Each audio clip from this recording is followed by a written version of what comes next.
আসসালামু আলাইকুম রহমতুল্লাহি বারাকাতুহু। আশা করি আপনারা সবাই ভালো আছেন। আমি আলহামদুলিল্লাহ ভালো আছি।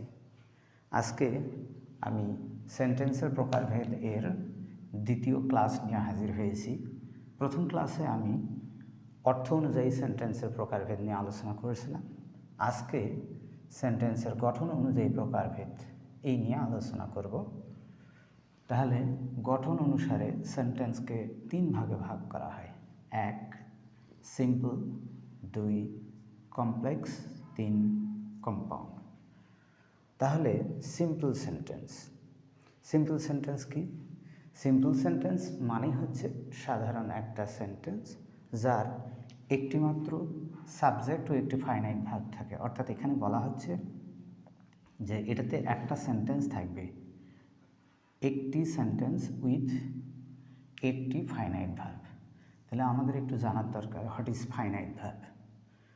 আমরা যে সেন্টেন্সগুলো সাধারণভাবে টেন্স এবং ভয়েসের মধ্যে দেখতে পাই সেই সেন্টেন্সগুলোকে বলা হয়, সেই সেন্টেন্সের ভার্বগুলোকে বলা হয় ফাইনাইট ভার্ব। আর ফাইনাইট ভার্বের বৈশিষ্ট্য হচ্ছে সাবজেক্ট পার্সন নাম্বার অনুযায়ী এই ভার্বটা ব্যবহৃত হয়। যেমন আমি যদি বলি যে হি গো, এখানে দিয়েছি সাবজেক্ট এবং গো হচ্ছে ভার্ব। তো এখানে হি থার্ড পার্সন সিঙ্গুলার কারণে ভার্বটা এখানে হবে GOES, গোস। অর্থাৎ subject third person singular number হলে ভার্বের সাথে এস যুক্ত হয়। আবার যদি এইভাবে লিখি হি একটা হেল্পিং ভার্ব, বি ভার্ব নেই, বি ভার্ব হিসাবে যেমন ধরি অ্যাম অথবা ইজ অথবা আর অথবা ওয়াজ অথবা ওয়ার, এইগুলো হচ্ছে বি ভার্ব। এই বি ভার্বগুলো যদি থাকে হি এর পর, তারপরে মেইন ভার্বটার সাথে আইএনজি যুক্ত হয়। এইভাবে টেন্স এবং ভয়েস অনুযায়ী সাবজেক্ট পার্সন নাম্বারের পর যে ভার্বগুলো ব্যবহৃত হয় এবং সেটা টেন্স অনুযায়ী হয় সেটাই হচ্ছে ফাইনাইট ভার্ব। তো ফাইনাইট ভার্ব নিয়ে আমি আগের ক্লাসে আলোচনা করেছি। ফাইনাইট ভার্ব, যাই হোক, ফাইনাইট ভার্ব হচ্ছে সাবজেক্ট পার্সন নাম্বার অনুযায়ী যে ভার্ব। তো সিম্পল সেন্টেন্সে যে সেন্টেন্সটা থাকে একটি মাত্র সেন্টেন্স এবং সেটা সাবজেক্ট পার্সন নাম্বার অনুযায়ী ব্যবহৃত হয়। আমি আরেকটা উদাহরণ দিই, যেমন প্লেইং ওয়েল। আমি যদি লিখি প্লেইং ওয়েল মানে ভালোভাবে খেলে, হি ওন দ্য গেম। তাহলে এখানে প্লেইং ওয়েল কথাটার অর্থ হচ্ছে ভালোভাবে খেলে। এখানে প্লে ভার্ব আছে, প্লেইং করা আছে, কিন্তু এটা টেন্স অনুযায়ী ব্যবহৃত হয়নি। এটাকে বলা হচ্ছে নন ফাইনাইট ভার্ব। তাহলে প্লেইং ওয়েল এটা নন ফাইনাইট ভার্ব, কিন্তু হি এরপর ভার্বের 2 নম্বর, এটা টেন্স অনুযায়ী ব্যবহৃত হয়েছে। অর্থাৎ সাবজেক্ট পার্সন নাম্বার অনুযায়ী একটি ভার্ব আছে, একটি মাত্র ভার্ব আছে। তাহলে এইটাকে বলা হচ্ছে সিম্পল সেন্টেন্স। তাহলে এটাই সর্বশেষ কথা, যে সেন্টেন্সে একটি মাত্র ফাইনাইট ভার্ব থাকে আর নন ফাইনাইট ভার্ব এক বা একাধিক থাকতে পারে, সেগুলো আমাদের আলোচ্য বিষয় নয় সিম্পল সেন্টেন্সের ক্ষেত্রে।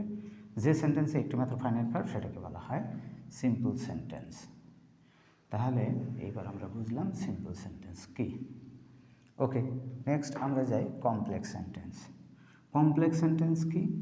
কমপ্লেক্স সেন্টেন্সে 2টি সেন্টেন্স থাকবে। সেটা কি কি?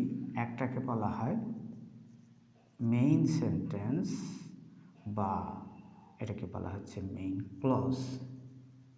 গ্রামেটিক্যাল গঠন অনুযায়ী এটাকে বলা হয় মেইন ক্লজ। আর আরেকটা থাকবে সাব অর্ডিনেটিং ক্লজ। এখন ক্লজ জিনিসটা কি সেটা নিয়ে একটু কথা বলি। এর আগে আমরা যে দেখলাম প্লেইং ওয়েল হি উন দ্য গেম, ওইটা একটা সেন্টেন্স ছিল একটি ফাইনাইট ভার্বযুক্ত এবং ওটাকেই বলা হয় ক্লোজ। ওটা একটা ক্লোজ। অর্থাৎ ক্লোজ মানে সাবজেক্ট পার্সন নাম্বার অনুযায়ী ভার্বযুক্ত শব্দের সমষ্টি, এটা হচ্ছে ক্লোজ। আর এটার সাথে তুলনা করা হয় ফ্রেজ, কয়েকটি শব্দ একত্রে একটা পার্টস অফ স্পিচে কাজ করে যেটাতে ভার্ব থাকে না। তাহলে ক্লোজ মানে হলো একটা সাবজেক্ট পার্সন নাম্বার অনুযায়ী ভার্বযুক্ত সেন্টেন্স। যেমন I came when the class started, যখন ক্লাস শুরু হয়ে গেল তখন আমি আসলাম। এখানে যদি বলি সাবজেক্ট পারসন নাম্বার অনুযায়ী কেম ভার্ব আসছে, ভার্বের 2 নাম্বার। আরেকটা হচ্ছে যখন ক্লাস শুরু হয়ে গেল, যখন ক্লাস শুরু হয়ে গেল তখন আমি আসলাম। তাহলে এখানে দুইটা সেন্টেন্স, একটা হচ্ছে আই কেম, আরেকটা হচ্ছে হোয়েন দ্য ক্লাস স্টার্টেড। তাহলে হোয়েন দ্য ক্লাস স্টার্টেড এটাতেও দেখা যাচ্ছে যে ক্লাসটা হচ্ছে সাবজেক্ট এবং এটা হচ্ছে ভার্ব, এটাতেও সাবজেক্ট ভার্ব আছে। তাহলে এই যে দুইটা সেন্টেন্স আছে, কিন্তু দুইটা সেন্টেন্সের মধ্যে তফাৎটা হচ্ছে এই সেন্টেন্সটা হোয়েন দ্বারা যুক্ত হয়েছে, এটাকে বলা হয় কনজাংশন। কনজাংশন। আর আরও শুদ্ধ ভাষায় বলা হয় সাবঅর্ডিনেটিং কনজাংশন। তাহলে এটাকে কেন সাবঅর্ডিনেটিং কনজাংশন বলা হয়? তো অর্থ দেখলে আমরা সেটা বুঝতে পারবো। যেমন যখন ক্লাস শুরু হয়, আমরা যদি এই সেন্টেন্সটা বলি যে যখন ক্লাস শুরু হয় আমি আর কিছু বলবো না, তাহলে এখানে সেন্টেন্সটা কি হচ্ছে, মানে অপূর্ণ থেকে যাচ্ছে। সেন্টেন্স হচ্ছে কিন্তু সেন্টেন্সটা অপূর্ণ থেকে যাচ্ছে। কি কারণে? যে এই সেন্টেন্সটা তার অর্থ পূরণ করার জন্য অন্য কোনো একটা কিছু বলার উপর নির্ভর করছে। তাহলে অন্য কিছু বলা বলতে আমরা এখানে আই কেম এটা যদি দিয়ে এই সেন্টেন্সটা বলি তাহলে অর্থটা পূর্ণ হয়ে যায়। যে যখন ক্লাস শুরু হলো, কখন আমি আসলাম, যখন, অর্থাৎ যখন আমি আসলাম যখন ক্লাস শুরু হলো। তাহলে যখন ক্লাস শুরু হলো এর সাথে আমি আসলাম। এখানে যদি আমি যখন ক্লাস শুরু হলোটা আমি না লিখি, শুধু আই কেম লিখি, তাহলে এখানে এরকম হয় যে আমি এসেছিলাম। আমি যদি বলি আমি এসেছিলাম, অর্থটা পরিপূর্ণ হয়ে যায় এবং অন্য কোনো সেন্টেন্স বা ফাইনাইট ভার্বযুক্ত কোনো কিছুর প্রয়োজন হয় না। তাহলে এইটা হচ্ছে ফাইনাইট ভার্বযুক্ত একটা সেন্টেন্স, যেটা হচ্ছে স্বাধীন, এটা হচ্ছে স্বাধীন বাক্য। আর এটা যখন ক্লাস শুরু হলো এটাকে বলা হচ্ছে পরাধীন বাক্য। পরাধীন, এটা হচ্ছে পরাধীন বাক্য। কেন পরাধীন? যখন ক্লাস শুরু হলো বললে অর্থটা পূর্ণ হবে না। তাহলে এই যে স্বাধীন বাক্য, এটাকেই বলা হয় মেইন ক্লজ। অর্থাৎ সাবজেক্ট পারসন নাম্বার অনুযায়ী একটা ভার্ব থাকে, এই ভার্বযুক্ত সেন্টেন্স এটা হচ্ছে ফাইনাইট ভার্বযুক্ত সেন্টেন্স, এটাকে বলা হচ্ছে ক্লোজ। আর এটা যেহেতু নিজে অর্থ পূর্ণ করতে পারে এই জন্য এটাকে বলা হয় মেইন ক্লোজ, বা আরেকটা বলা হয় প্রিন্সিপাল ক্লোজ, প্রিন্সিপাল, বা আরও একটা বলা হয় ইন্ডিপেন্ডেন্ট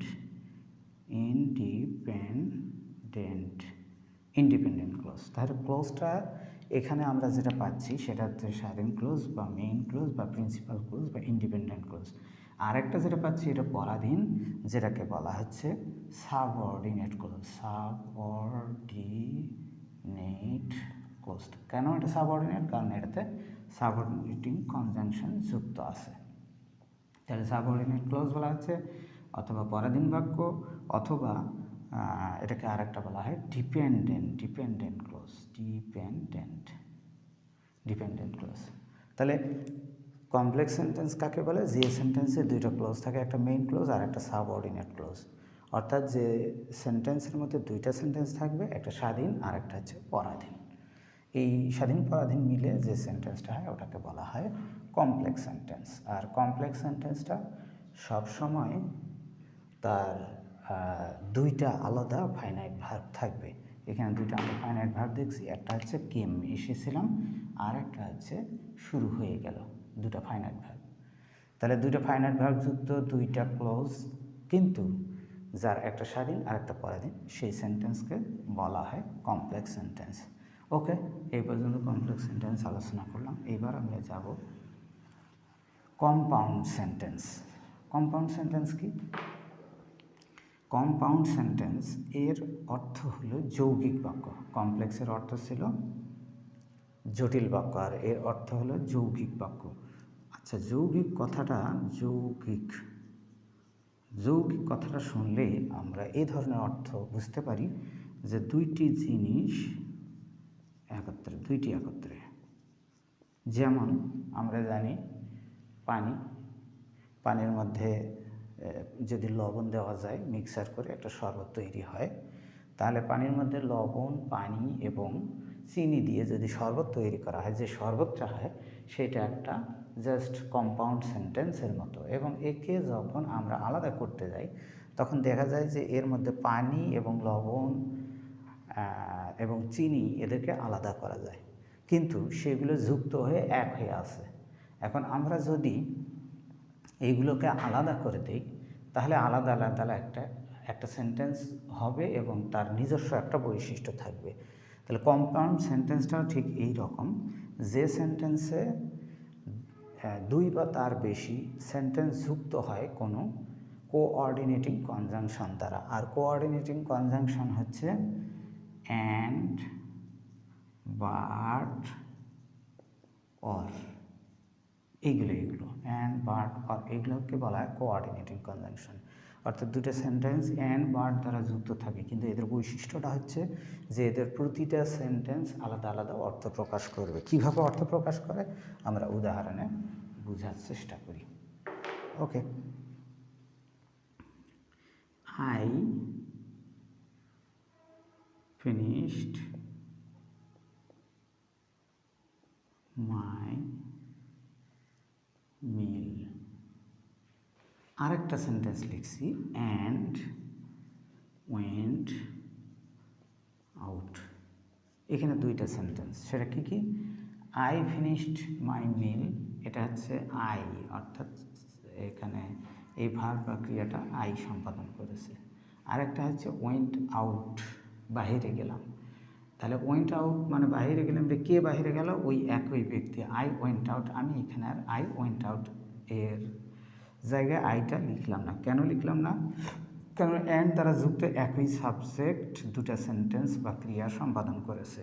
তাহলে যে সেন্টেন্সে দুইটি সেন্টেন্স আলাদা থাকবে, এখন আমরা দেখি আলাদা থাকে কিভাবে। যদি আমি এখানে সেন্টেন্সটা লিখি এইভাবে, আই ফিনিশড মাই মিল, এই নিচে সেন্টেন্সটা আমি আর বললাম না, তাহলে আমি আমার খাবার শেষ করলাম, এটা যদি আমি বলি সেন্টেন্সটা কিন্তু স্বাধীন, এখানে পরাধীন নেই, আমি আমার খাবার শেষ করলাম। আবার যদি আমি এরকম করে বলি অ্যান্ড বাদ দিয়ে, এগুলো সব বাদ দিয়ে ওয়েন্ট আউট মানে আই ওয়েন্ট আউট, এখানে সেন্টেন্সটা যখন আমি বলছি তার অর্থটা তার নিজের মানে পরিপূর্ণ অর্থ প্রকাশ করছে, যে অর্থাৎ আই ওয়েন্ট আউট, আমি বাহিরে গেলাম।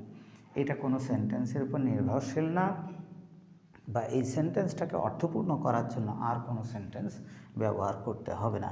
এইভাবে দেখা যাবে যে সেন্টেন্সে দুইটি ফাইনাইট ভার্বযুক্ত সেন্টেন্স থাকবে এবং সেগুলো স্বাধীনভাবে অর্থ প্রকাশ করবে। আর স্বাধীনভাবে অর্থ প্রকাশ মানে আপনারা জানেন এটাকে বলা হয় মেইন ক্লোজ বা প্রিন্সিপাল ক্লোজ, মেইন ক্লোজ বা প্রিন্সিপাল ক্লোজ। তাহলে আমরা বলতে পারবো যে সেন্টেন্সে দুইটি প্রিন্সিপাল ক্লোজ বা মেইন ক্লোজ থাকে, তাকেই বলা হয় কম্পাউন্ড সেন্টেন্স। এবং কম্পাউন্ড সেন্টেন্স দুটা একটা কনজাংশন দ্বারা যুক্ত থাকে, যেটাকে বলা হয় কোঅর্ডিনেটিং কনজাংশন। এখানে অ্যান্ড দ্বারা যুক্ত আছে। অতএব আমরা এখানে বুঝতে পারলাম যে কমপ্লেক্স সেন্টেন্স আর কম্পাউন্ড সেন্টেন্সের মধ্যে তফাৎ হলো, কমপ্লেক্স সেন্টেন্সে একটা স্বাধীন আর একটা পরাধীন বাক্য থাকে। যে স্বাধীন বাক্যটা থাকে সেটা যদি পরাধীন বাক্যটা না থাকে তাহলে সে তার অর্থটা প্রকাশ করতে পারবে। কিন্তু যখন কমপ্লেক্স সেন্টেন্সের যদি মেইন ক্লোজ বা মেইন সেন্টেন্সটাকে আমরা না বলি, তাহলে সাবঅর্ডিনেটিং ক্লোজ বা পরাধীন যে বাক্যটা থাকবে সেইটা অর্থ প্রকাশ করতে পারবে না। কিন্তু কম্পাউন্ড সেন্টেন্সের ক্ষেত্রে বৈশিষ্ট্য হচ্ছে দুইটাই মেইন ক্লোজ থাকে, একটা ছাড়া আর একটা নিজস্বভাবে অর্থপূর্ণ করতে পারে। অতএব আমরা সেন্টেন্সের প্রকারভেদ এই পর্যন্তই, অর্থাৎ গঠন অনুসারে সেন্টেন্সের আমরা প্রকারভেদ এই পর্যন্ত জানলাম। এতক্ষণ আমার সাথে থাকার জন্য অনেক অনেক ধন্যবাদ। আপনারা সবাই চ্যানেলটাকে সাবস্ক্রাইব করে রাখবেন আমার পরবর্তী ভিডিওগুলো খুব সহজে পাওয়ার জন্য। সবাই ভালো থাকবেন। আসসালামু আলাইকুম ওয়া রাহমাতুল্লাহি ওয়া বারাকাতুহু।